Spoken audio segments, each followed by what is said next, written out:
কি দিলে হে একদম গড়ায় দুটান দিয়ে এলি, তারপরে তোকে আশীর্বাদ দিচ্ছি আমি।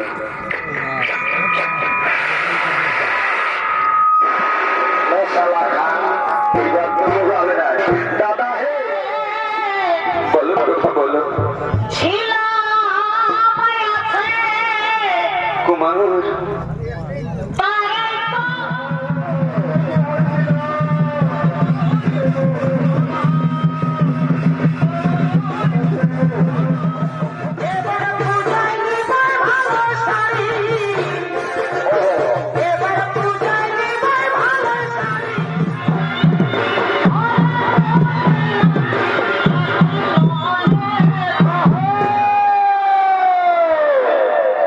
সঙ্গে সঙ্গে আগমন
থাকবে আপনি আবার গুরুদেবকে স্মরণ করুন।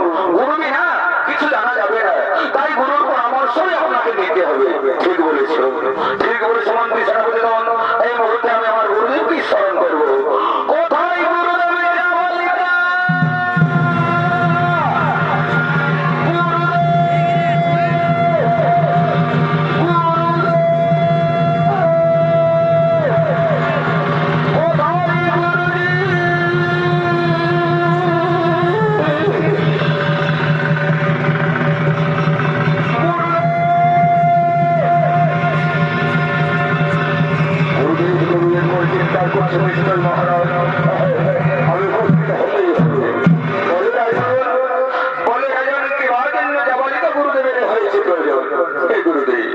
আপনি তো বলেছিলেন আমাকে অশ্বমেধ যজ্ঞ করার জন্য, কিন্তু কাল রাত্রে কে যেন আমাকে কুস্বপ্ন দিয়ে বলছে, ওরে রাজা, প্রজাগণকে যদি তুমি সুখী করতে চাও, রাজ্যে যদি শান্তি আনতে চাও, তাহলে অশ্বমেধ যজ্ঞ হবে না বাবা, আমাকে করতে হবে নরমেধ যজ্ঞ। ও এই কথা, কে কে কে নরমেধ যজ্ঞের আদেশ দিল? হ্যাঁ রাজা, তবে তাই করো। নিশ্চয়ই নিশ্চয়ই মহান ভাই পুরুষ মানে এসেছে, আর একটা স্বপ্নে দেখা দিয়েছে তুমি নরমেধ যজ্ঞ করো। তবে আমার না করা যায়, নরমেধ যজ্ঞ করতে হলে তোমাকে ব্রাহ্মণ সন্তান দিয়ে করতে হবে, আর সে সন্তান অবশ্যই 12 বছরের মধ্যে হতে হবে, এবং সে সদা সর্বদাই হরিভক্ত হওয়া যায়।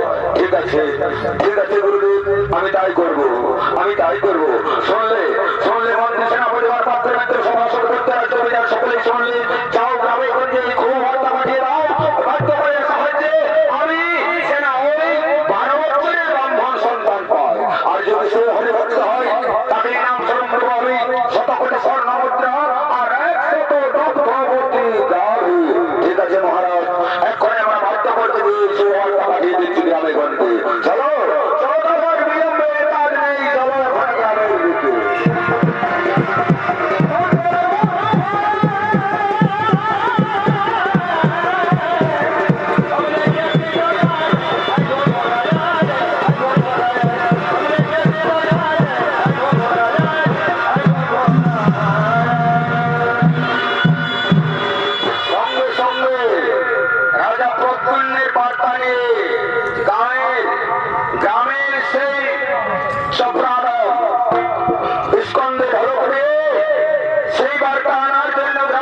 সকলকে ছড়িয়ে দিচ্ছে, আর একটু প্রাণবের ভূমিকায় নৃত্য পরিবেশন করে দেখাবেন রুমা আহাত।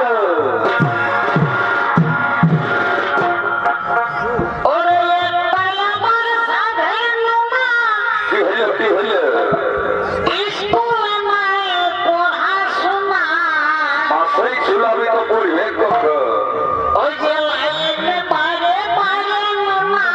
বারে বাছাই না রে, হরলিস্টে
এত বড় সুখবর না, আমি তো শুনি নাই, আজ ঢেকারা দিতে দিতে শুনতেই হলো। আর সেই শুভ কথা তোমাদের শোনাই দিচ্ছি, ভালো করে কান ভরে শুনেলে, আর জ্ঞান নিয়ে পেটে ভরেলে, আর চোখ নিয়ে দেখেলে, আর মুখ নিয়ে কহেলবি, বলি শোনো হে।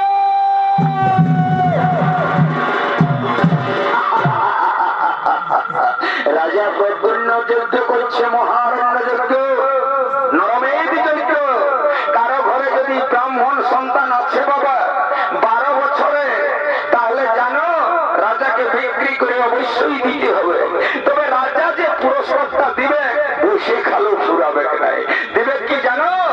100 কোটি স্বর্ণ মুদ্রা আর 100 দুগ্ধবতী গাভী, গায়ের দুধ দুইবে আর খাবে ছেলেটাকে পুচ্ছা দিয়ে পারবে। কে জানো বাবা, তারা পারলে পারতেও পারো। তবে আমার মনে ধারণা কি দেখছে জানো, 10-12টা বেটা থাকলেও কেউ দিবে নাই। তবে এমন দু একটা ব্রাহ্মণ আছে, লোভী ব্রাহ্মণ দেয় ঢুকায় 4-5টা আছে, তো একটা গেল তো গেলই, জীবনীটা শান্তি হবে। তবে শুনলে না খবরটা মনে রাখবে, মামা সিদিকে একটু বলে দিছি ওদের লোক কিনা আছে না আছে, কাজে গেছে নাকি। বলি শোনা গো,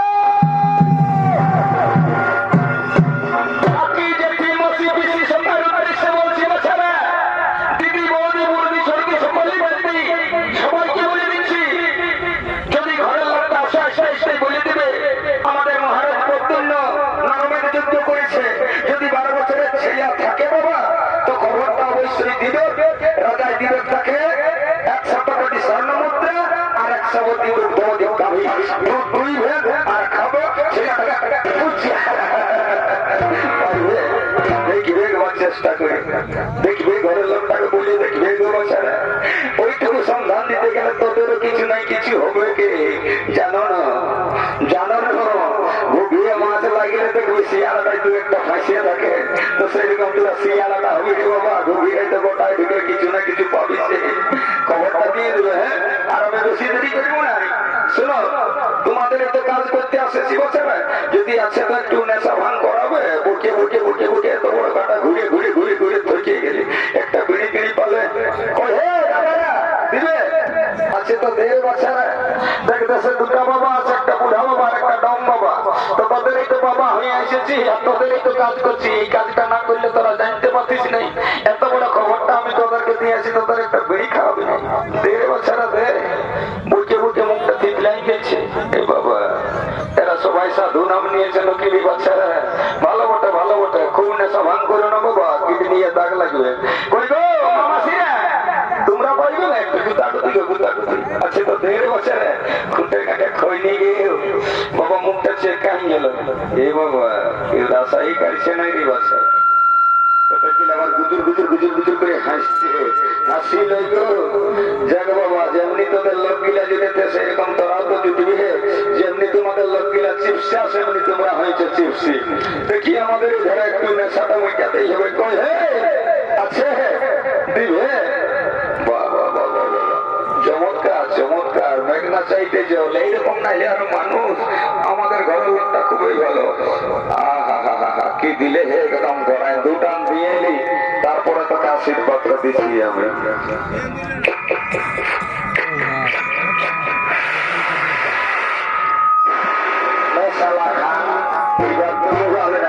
দাদা হে, শীতকালে যে বিড়িটা দিয়ে দিলি মাইরি, ভিতরটাকে খলকলা ছিল, কাঁপতেছিল, একদম জুড়াই গেল হিয়াটা। যা দাদা, আশীর্বাদ করছি, আজকের দিনে তুই সারা 18 বিটির বাপ হবি। আর বিটি বিকে তোর চুলগুলা ফুরাই যাবে। কেমন আশীর্বাদটা দিলি বিড়িটা ফেললে, দুটান দিয়ে দি।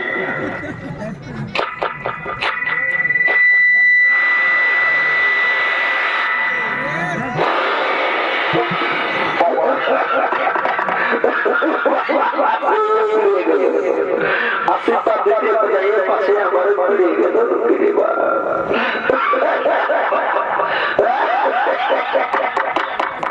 যেমন টাকা ধরে যন্ত্র 200 ঢুকায় আছে, যেমন বাপের বা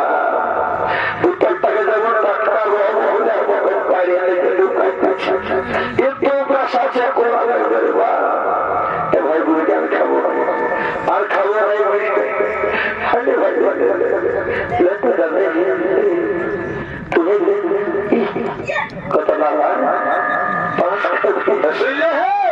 আর বেশি দেরি করবো না, বহুত এখন বাকি আছে না বাবা। ঘরে ছেলেটাও কাঁদছে, এই যে দেখতে হবে। আর আমি ভাবছি না তাহলে যাচ্ছি যাচ্ছি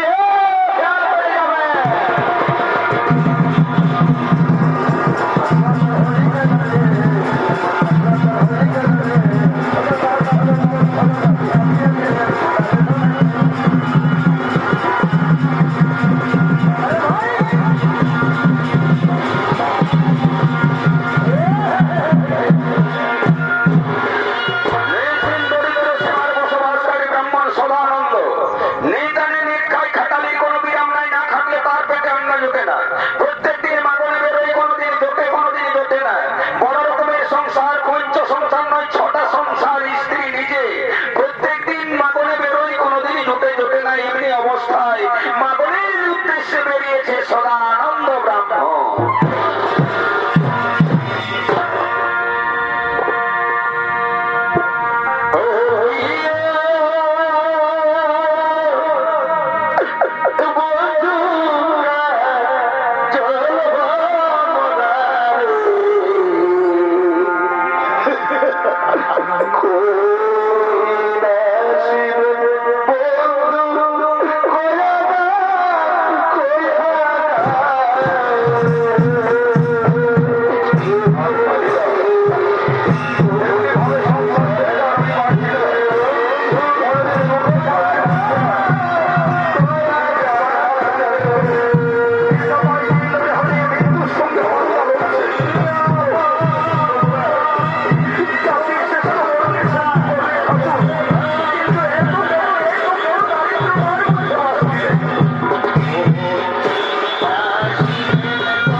কিন্তু রাজা প্রদ্যুম্ন সেবারটা আমার মনে আছে। আমারও তো ছয় ছয় রয়েছে পুত্র। আমি পুত্র বোনকে ডেকে নেবো, আমি পুত্র বোনকে ডেকে নিয়ে যদি কাউকে বসিয়ে সুজিয়ে ওই রাজ দরবারে পাঠাতে পারি, শেষ জীবনে অন্যের অভাবে আর আমার গিন্নি মারা যাবে না, আর আমিও দিলে দিলে এইরকম ভাবে থাকতে পারবো না। কোথায় ওই পুত্র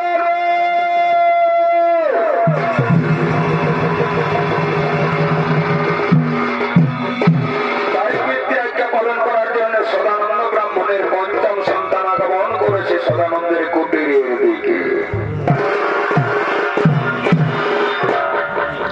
আজ মনে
আমি তো তার নাম ধরে বলতে চাই না বাবা। তোরা শুনেছিস রাজা রাজা যজ্ঞ করেছে, নরমের যজ্ঞ। তাতে আমাদের কি? শোন বাবা, আমি তো আর পারছি না এত বড় সংসার চালাতে। আর তোরা চেয়ে দেখ, শীর্ণকায় জীর্ণ দেহানে দিলে দিলে তোর মা আজ 3 দিন থেকে না খেতে পেয়ে কেমন মৃত্যুর সঙ্গে পাঞ্জা লড়ছে। তাই বলছি বাবা, তোরা নিজের আই যদি কেউ একজন ওই রাজি দরবারে যেতিস, তাহলে আমাদের অন্যের হাতটা দূর হয়ে যেত, তোর মা মৃত্যুর হাত থেকে বেঁচে যেত বাবা। পিতা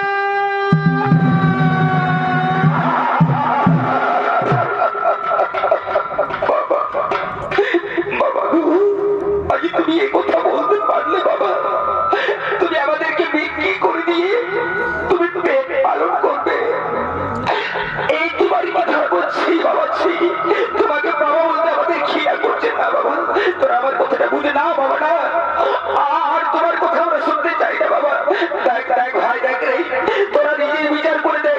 শোন দাদা, শোন দাদা, রামচন্দ্র পিতৃসত্য পালন করার জন্য 14 বছর বনবাসে চলে গিয়েছিল। আজ আমরা পিতৃবাক্য লঙ্ঘন করে চিরদিনের মতন বনবাসে চলে যাবো দাদা। তোমার এই ক্রেতার মনে চল দাদা, পালিয়ে চল, চল পালিয়ে চল, চল পালিয়ে চল।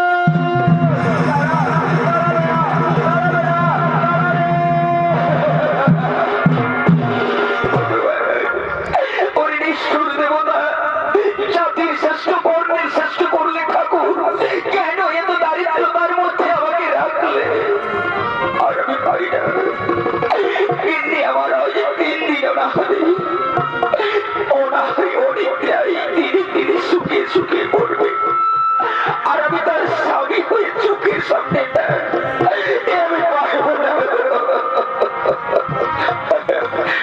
আমার কনিষ্ঠ পুত্র রয়েছে শরৎ কুমার, সে তো হরিভক্তি, ও কোনদিনই আমার কথাটা কাটবে না। আমি তাকে ডেকে নেব, তাকে বুঝিয়ে সুঝিয়ে যদি ওই রাজ দরবারে পাঠানো যায়, শেষ জীবনটা অন্তত পেট ভরিত তবু তো অন্ন খেতে পারবো, কিডনির মুখে দাঁড়িয়ে তাকে তো জীবিত করতে পারবো। আমি আমার শরৎ কুমারকে ডেকে নেব। কোথায় রে শানে?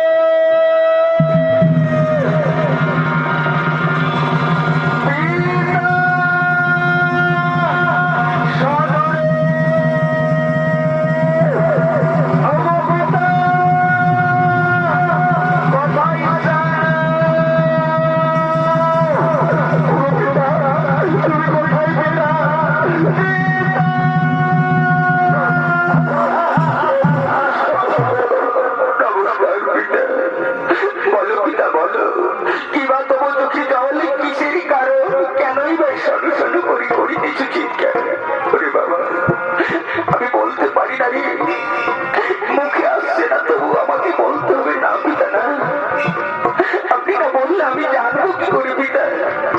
বলো পিতা, বলো কি বা তবু দুঃখ, কি দুঃখ রয়েছে? কেন তবু চোখে জল?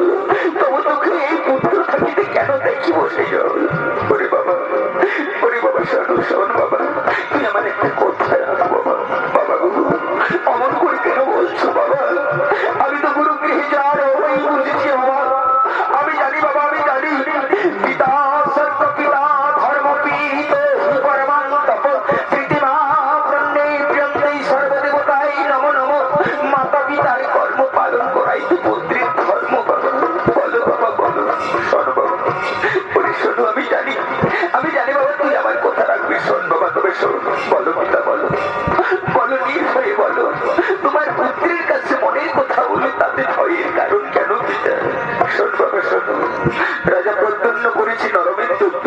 হ্যাঁ বাবা, তাতে আমাদের কি? শোন বাবা, তাই তো বলছি, তুই চেয়ে দেখ, আজ 3 দিন তোর মা অনাহারে অনিদ্রায় পড়ে রয়েছে, সেই নৌকায় জীর্ণ নিয়ে ধনী মৃত্যুর সঙ্গে পাঞ্জা লড়ছে।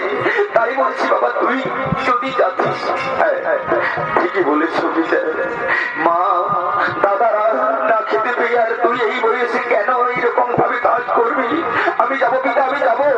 যাও পিতা, যাও, ওই রাজ দরবার থেকে নিয়ে এসো সেই পুণ্যশ্রম, সেই পুরস্কার নিয়ে এসো।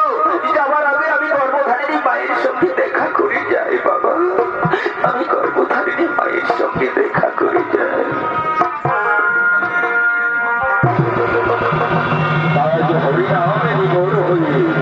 হরি বলে বাড়িতে আগমন করছে মায়ের চোখ।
আমি মন্দিরের পাশে বসে থাকি।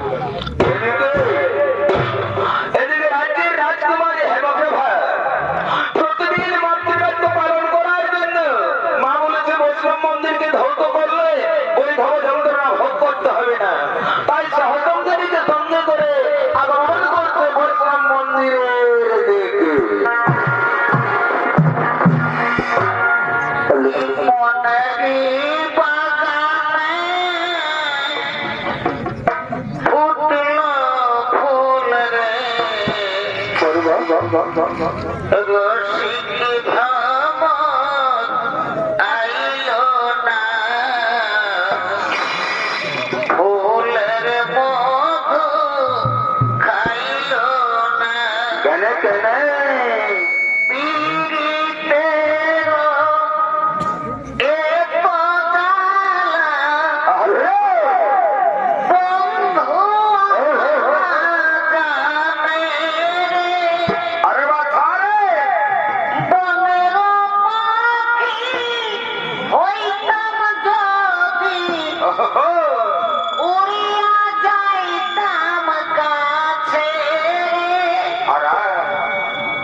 তুমি আজ আমাদের একটা কথা রাখো রাজকুমারী। বলো সখী, কি তোমাদের কথা কিংবা তোমাদের মনের আশায় যথাসাধ্য আমি সেই মনে আশা করিব পূরণ। শোনো রাজকুমারী, চলো না, প্রতিদিন তো তোমার সঙ্গে আসি, আজকে চলো না আমরা ওই নদীর পাড়ে গিয়ে একটু বিশ্রাম নিই। না সই, আমাকে কথা বলো না। মা বলেছে আমাকে প্রত্যেকদিন বৈষ্ণব মন্দির ধৌত করতে, শুদ্ধ বস্তু ধৌত করলে নাকি বই থাকা যন্ত্রণা থেকে মুক্ত পাওয়া যায়। তো সখী, আমি প্রতিদিন এই বৈষ্ণব মন্দিরকে ধৌত করি।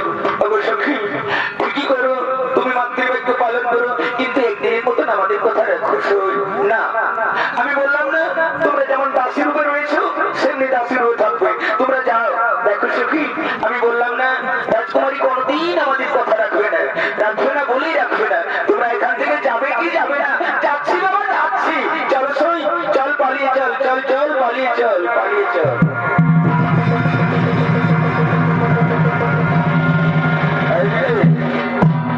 রাজকুমারী হেমপ্রভা গুনগুন সুরে তার বৈষ্ণব মন্দিরকে ধৌত করছে। নমো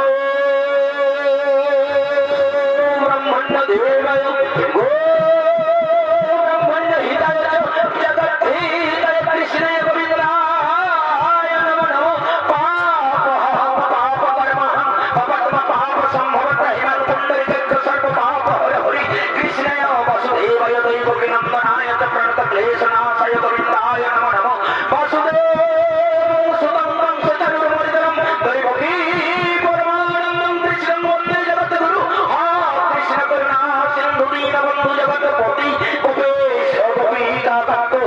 রাধাকান্তে নমস্তুতে। কে গো মন্দির প্রাঙ্গণে বসে কিবা নাম কোথায় ধাম কিসের লাগিয়ে আসিয়াছ? ওগো আমাকে বলছো? হ্যাঁ গো হ্যাঁ, তোমাকেই বলছি। আগে তোমার পরিচয় দাও। ও আমার পরিচয় জানবে? আমি হলাম এই রাজ্যের রাজা প্রত্যুন্নের একমাত্র আদরের মেয়ে। আমার নাম হলো হেমপ্রভা। ও তাহলে জেনে রেখো, আমি হলাম সদানন্দ ব্রাহ্মণের ষষ্ঠম পুত্র। আমার নাম হলো সনত কুমার। বলো তুমি কি জন্য এসেছো এখানে? তুমি জানো না রাজকুমারী, তোমার বাবা করেছে নরমের যজ্ঞ। সেই যজ্ঞে আমাকে যে পূর্ণা হতে দেবে গো, আমাকে যে বলি দেবে, তোমার বাবার রাজ্যে শান্তি আসবে, প্রজাগণের মঙ্গল হবে, সেই জন্যই তো আমাকে ডেকেছে এখানে। না কুমার না, ও কথা বলো না কুমার, ও কথা বলতে নেই। আমি যে রাজকুমারী, তোমার কথা আমার যে কানে সয় না গো। তুমি ওই কথা একেবারে বলবে না, আমার কাছে ওই কানে কথা দেবে না। দেখো রাজকুমারী, আমি ব্রাহ্মণ সন্তান, সদা সর্বদাই আমি হরিভক্তি, কোনদিন আমি মিথ্যা বলি না কুমারী। আমাকে যে বলি দেওয়ার জন্য না কুমার না। এসো কুমার, আমি তোমাকে এক পলকেই দেখে আমি মনে প্রাণে ভালোবেসে ফেলেছি। এসো আমার হাতে, এসো এসো। না না কুমারী না, আমাকে ভালোবাসার অবস্থানে ওই বন্ধনে বন্ধিত করো না। তোমাকে একদিন কাঁদতে হবে না কুমার না। মনে রেখো, আমি ওই রাজ্যের রাজকুমারী। এসো কুমার, আমি তোমাকে জীবনে মরণে ভালোবাসছি, ভালোবাসবো। এসো আমার হাতে হাত রেখে করবো মোরা প্রেমালিঙ্গ।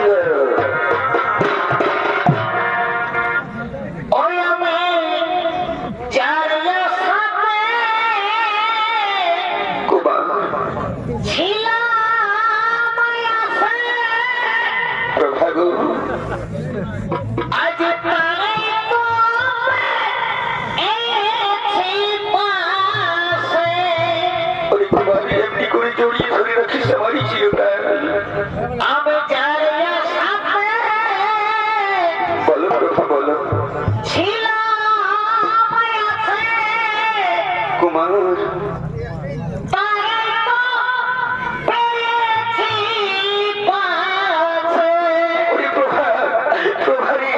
ভালোবাসা ভালো নয় প্রভা।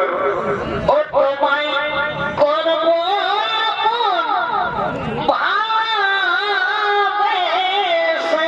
না প্রভা না। ও তোমায় করবো ওরে বাচ্চা রে, দিয়ে মন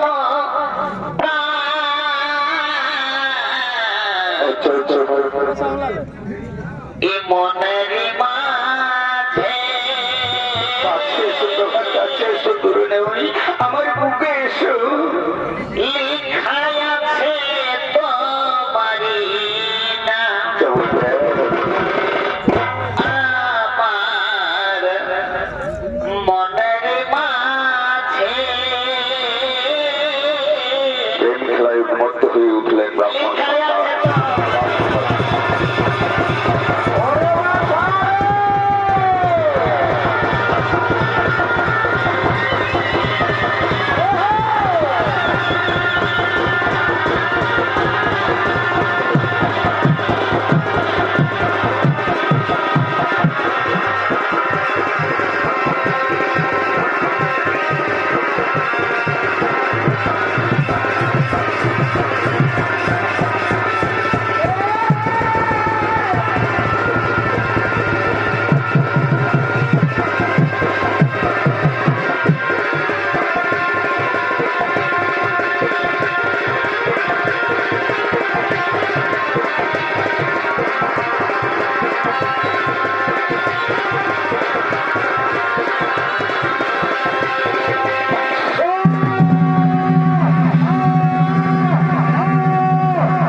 তোমাকে ছেড়ে দেন বাঁচবো না। তোমরা বলেছো না, বলে দাও আমার তোমার তুমি একটু বলে দাও।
এই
হাতে হাত রেখে তাকে চিরবন্ধন করে দাও। আমি তাদেরকে স্বনিরুদ্ধ রূপে নিয়ে চলে যাবো বিষ্ণু লোকে। তাই আজ বিষ্ণু সাক্ষী থেকে আজ সনৎ